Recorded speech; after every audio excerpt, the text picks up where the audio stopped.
This program is brought to you by Link TV for educational and non-commercial use only.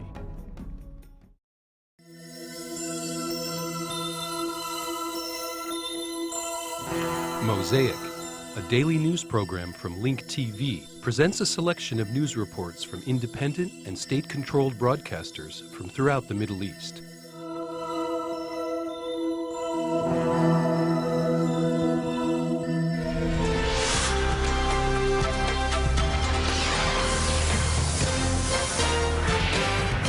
Fatah warned to withdraw from the Palestinian National Unity Government after a new wave of clashes erupted between its fighters and Hamas fighters in the Gaza Strip. According to a spokesman for the Palestinian Presidential Office, Hamas, including its political and military leaders, is planning to carry out a coup d'etat against the Palestinian legitimacy. Hamas described the allegations as baseless and accused Fatah of trying to manipulate the facts. Fawzi Barhoum, a Hamas spokesman, accused Fatah and the Presidential Security Forces of trying to hatch a conspiracy against the Palestinian National Unity Government.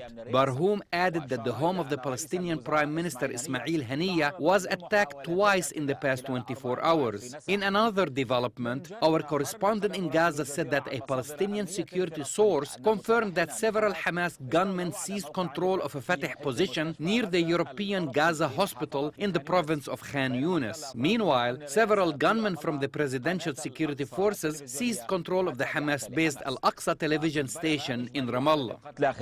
During the past 24 hours, more than 19 people have been killed and nearly 100 others were wounded in the violence, including some sustaining life-threatening injuries.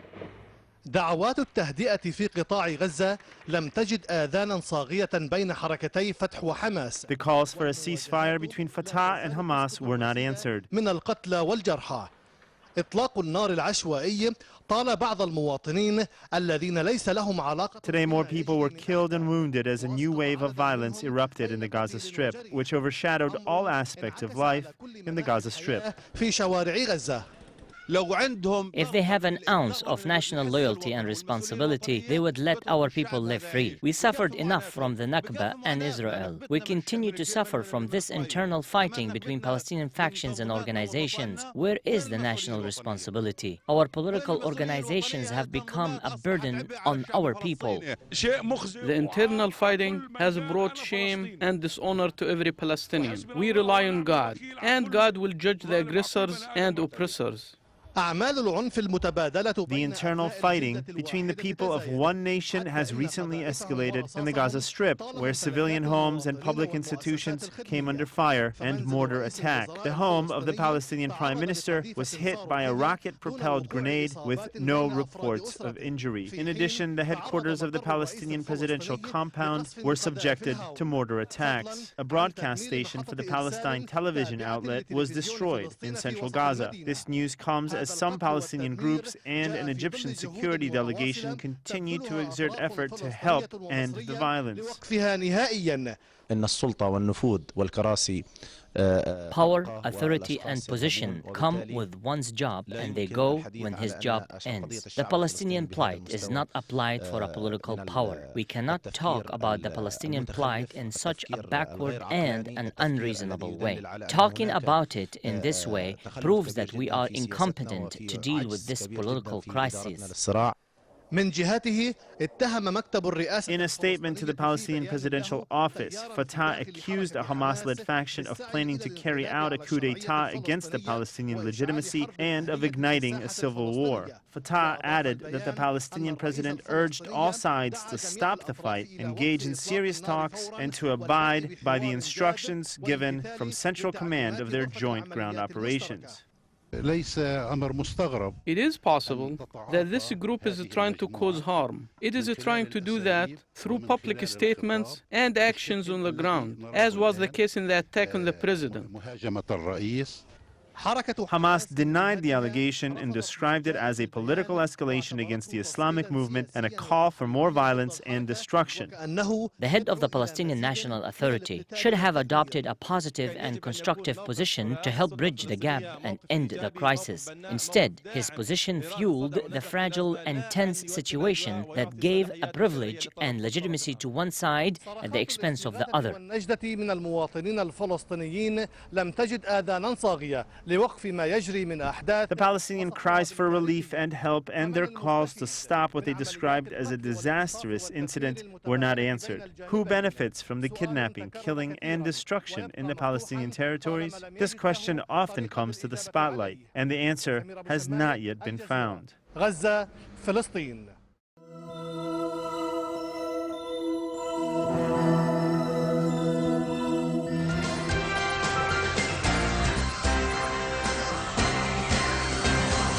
Today's runoff elections in the Labour Party, where Barak and Ami Ayalon are battling it out for leadership of the party. By 4 o'clock this afternoon, some 30% of Labour's 103,000 registered party members had cast their votes at hundreds of polling stations throughout the country. IBA's Leah Stern has more. Who will be the next chairman of the Labour Party? Shortly after the ballots opened at 8:30 this morning, both candidates were on hand to cast their ballots. Former Prime Minister Ehud Barak voted in Farsaba. He said he was the only one who could unite the Labour Party and asked voters to think about whom they'd want during a time of war and who would have the strength to make peace. MK Ami Ayalon, who appeared relaxed when he voted in Moshav Geva Carmel, said if Labour members want a regeneration of the party and a different road than the one it has been taking, my chances are good. If not, I will remain in the party as a regular member.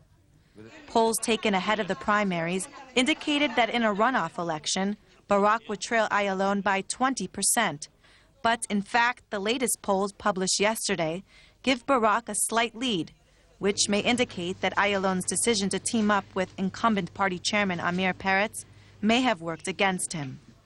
Up until the last minute, both candidates continued to woo voters from the Arab sector and kibbutzim in an effort to clinch victory. If Barak wins, he is widely expected to be appointed defense minister as part of a sweeping cabinet reshuffle.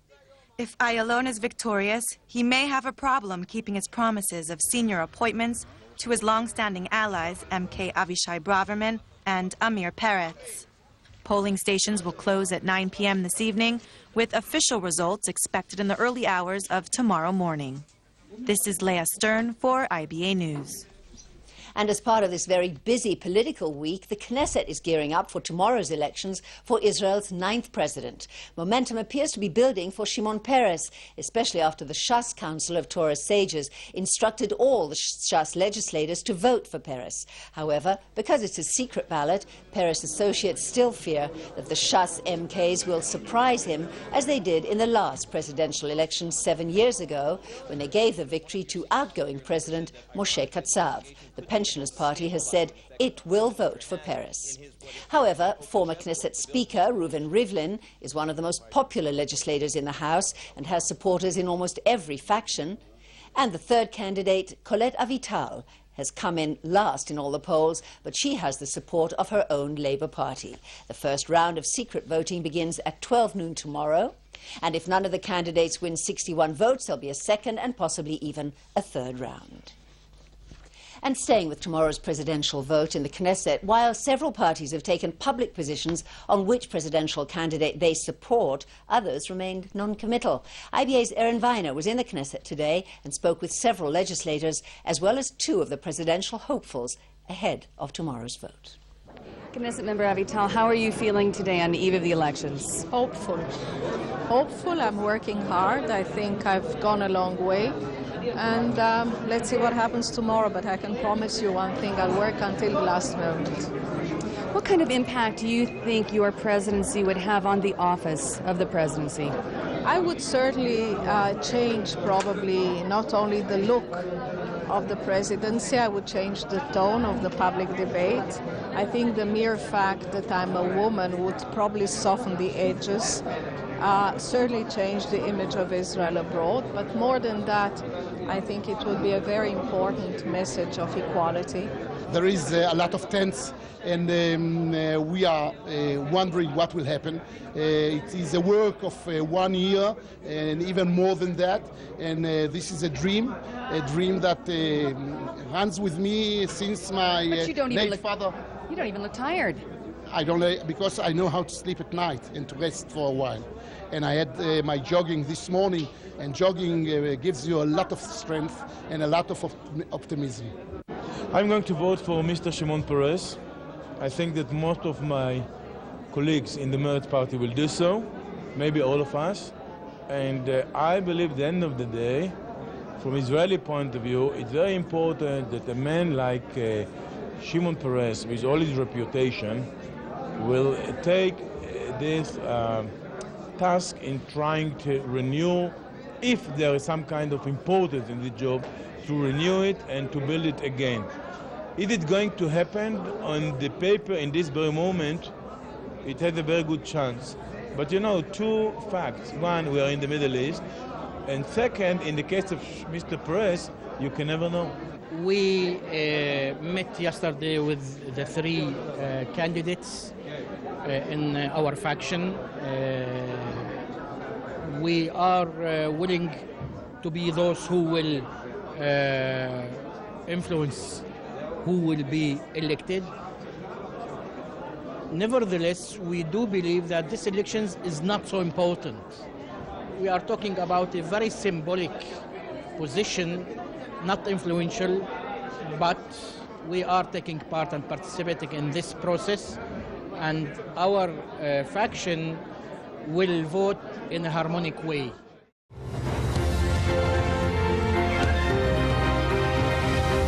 In Afghanistan, at least 7 police officers have been killed during a gun battle with US soldiers.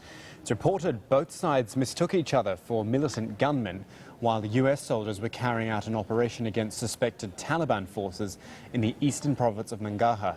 Our Afghanistan correspondent James Bays is in Jalalabad.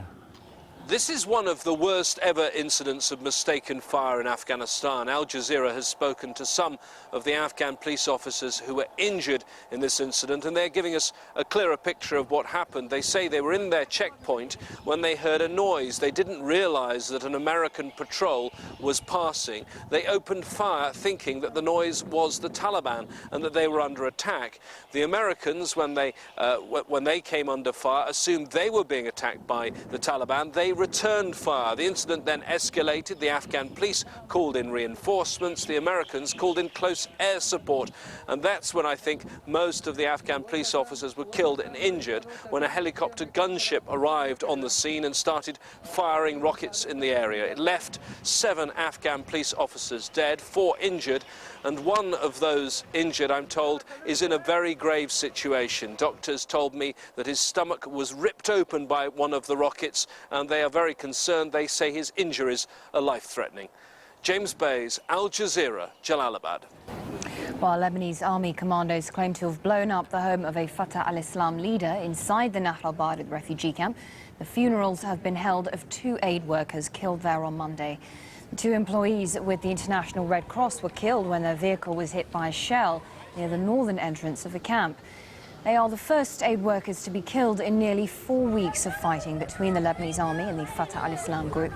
Meanwhile, there are unconfirmed reports that the army is planning a mass evacuation of the camp, and that would be ahead of a major offensive to flash out gunmen holding out inside. To Egypt now, where anger is mounting over the first round of elections for the Shura Council, the country's upper house of parliament. Opposition groups accuse the government of rigging the vote in Monday's elections. The Muslim Brotherhood gave Al Jazeera this footage showing what they say are government employees stuffing ballot boxes full of fake votes. The group also says more than 400 of its members were arrested and many turned away by police, barring them from voting on Monday. The government does deny those allegations. The government has an overwhelming majority in the People's Assembly. Now they want a complete monopoly of the Shura Council. Next, they will want a monopoly of the municipal councils, and that will reflect on who is candidate for presidency in a few years' time. But again, the process belongs entirely to the government. The people of Egypt are not participating in that. The opposition parties, weak as they are not participating in that. The other major political force, the Muslim Brotherhood, well, they suffered a serious crackdown, a security crackdown over the past couple of months, and they were not there yesterday. The Muslim Brotherhood was not at the elections yesterday.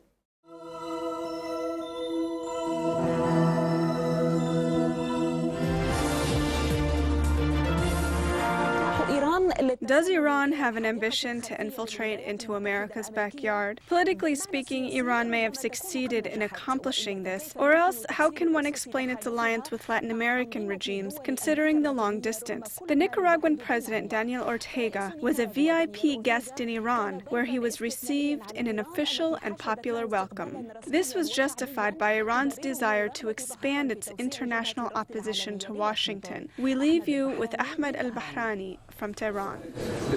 The enemy of my enemy is my friend. This is, to say the least, about President Daniel Ortega's visit to Iran. Ortega returned to power in Nicaragua, a socialist country that's had a historical animosity towards Washington. And Iran's animosity to America goes back to Khomeini and the principles of the Islamic Revolution. This image is surprising. Who would have predicted that such an alliance could be possible? Ortega was welcomed in Iran with flowers and chants. Both the host and the guest repeated the slogan, "Death to America." Thus, Satan has become bigger in the eyes of the two countries during this visit, and a poster filled with images of all those who opposed American policies was raised. In spite of the American policies of aggression, it was believed that the world was unipolar, but nations have proven otherwise. This means that a new era has begun. Ortega's wife, Ms. Rosario Russo, wore a hijab in compliance with Iranian laws. This, however, did not stop her from giving a fiery speech to a crowd of conservative volunteers. Long live free nations. Long live the Islamic Revolution of Iran. May God protect the leaders of Iran and Nicaragua. The fiery speech was well received by the crowd. Nations differ from one another, but free nations can confront America.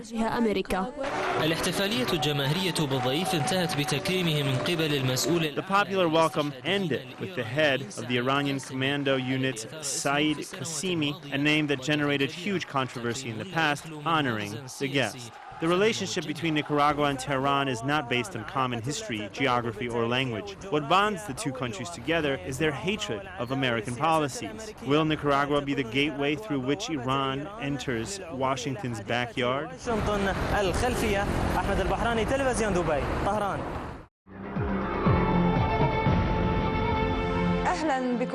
The Iranian Foreign Minister Munasher Muttaqi said that his country will make Washington regret detaining 5 Iranian diplomats in northern Iraq.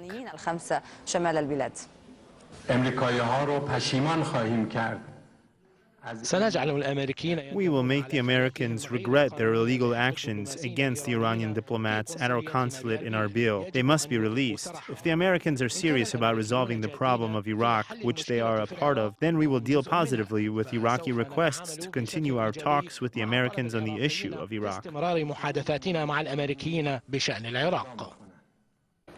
Muttaqi's statements coincided with meetings between an Iraqi security delegation and Iranian officials aimed at discussing the agenda of the upcoming meeting between Iran and the United States, which is being mediated by Iraq. According to knowledgeable sources, Iran agreed to a number of points on the agenda, including combating terrorist groups and stopping supportive attacks against foreign forces in Iraq. More details with Ahmed Saleh in Tehran. The Iraqis are making calculated maneuvers in Tehran as security meetings remain far from camera lenses due to the sensitivity of the subjects being discussed in the Iranian-Iraqi talks. During an important meeting with the Minister of Intelligence, in what was described as unofficial, was a draft agreement on the agenda that will be suggested in the upcoming meeting between Tehran and Washington with Iraqi mediation. The most important points which received the support of both Iran and America America are to combat armed groups described as terrorists, to stop work and material support of attacks against multinational forces deployed in Iraq, to put in place a working framework to begin an Iraqi-Iranian-American security committee to secure the borders between Iraq and Iran, which extends more than 1,200 kilometers, to respect official Iranian work in Iraq, to stop targeting diplomatic staff, coordinating efforts to find a realistic resolution to armed groups under the dissolving Iraqi militias law. Actually, there has been a new progress, both on the Iranian and the American sides.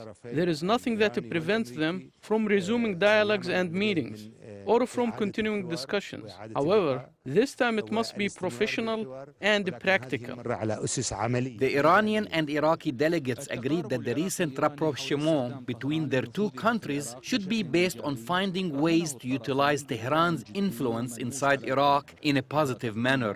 The two sides also agreed that such rapprochement should be conditioned on serious and effective collaboration by sharing intelligence information about armed assailants and using Iranian influence to calm hotspots in Iraq.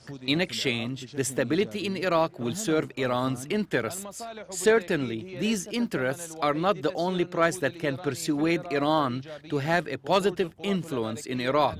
The withdrawal of U.S. troops from Iraq may not alleviate Iranian fears, and perhaps Iran prefers maintaining a U.S. presence in Iraq. According to observers, the most important thing for Tehran is to receive American guarantees not to interfere in Iran's internal affairs.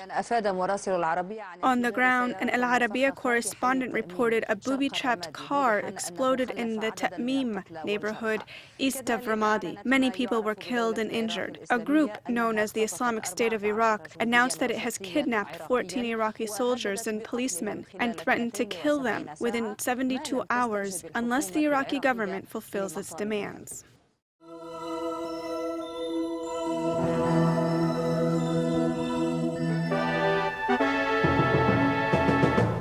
برأت المحكمة الجنائية في نواكشوط 20 معتقلا. After 3 weeks of court trials, a Mauritanian court acquitted 20 Islamists charged with attempting to contact banned groups. According to political observers, the court's verdict was soft, and it showed that the new leadership was leaning towards calming things down. Moreover, the new Mauritanian government has supported the independence of the judicial system from other governmental institutions. Our reporter Yaqub Salim provides us with the following report. هذا التقرير. After 2 weeks of deliberations, a criminal court in Nouakchott delivered its verdict on the Salafist case. 20 defendants, including 2 Algerians, were acquitted. One defendant living in Senegal, named Walid Samman, received a light sentence in absentia. Despite the tight security measures, the detainees' families gathered outside the court since the early hours of the morning. They rejoiced when the news about the verdict reached them. The verdict came after 2 years of detention. Political observers believe that the verdict was a wise decision in order to get rid of a complicated issue. What is known in Mauritania as the Salafist case is a complicated issue. It was fabricated 2 years ago by the former regime of Wil Taya. It was also used by General Alloun Mohammed Ghal's former regime for political purposes. The newly elected democratic regime in Mauritania ended it in a clever way. Residents of the Mauritanian capital of Nouakchott spent long hours in anticipation of the final verdict in what is known as the Jihadi Salafist case. نحن مسرورون بهذا الحكم بهذه البراءة التي تنسجم مع. We are pleased with this verdict. The verdict was fair and it paved the way for a better future. غد لحاضر ومستقبل جديد جيد. The defense lawyers did not hide their satisfaction with the court, which was receptive to their legal arguments.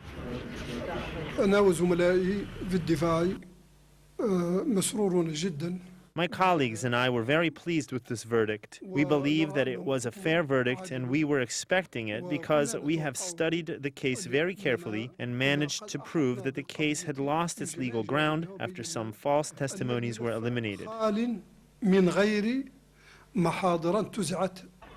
The families of the detainees did not hide their happiness with the release of their relatives, but said that their happiness was not complete. As the court trial of the Salafists comes to an end, the new Mauritanian government has managed to get rid of one of the complicated issues it has been facing. Both lawyers and political observers were pleased with the Mauritanians' court's verdict. They said that the end of the trial will turn a new page in the relationship between the judicial and executive branches in Mauritania.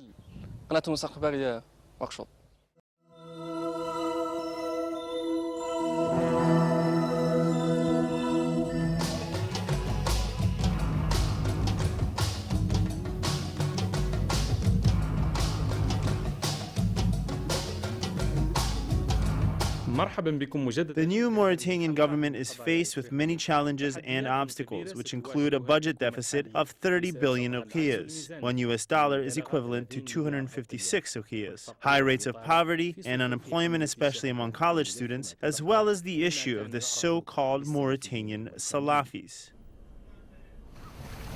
هذه السواحل الغنية بالأسماك والتي طالما تحدث المسؤولون عن وفرة Mauritania's coasts are rich with fish, oil and natural gas and are a key source of revenue. These coasts have been a source of hope, optimism and a dream of a better life. However, this dream may have come to an end after the Mauritanian government warned that the vast majority of its people are in dire need for humanitarian aid due to food shortages and drought. Nearly 192 out of the 216 Mauritanian municipalities suffer from food shortages. 216 هم عدد البلديات في موريتانيا.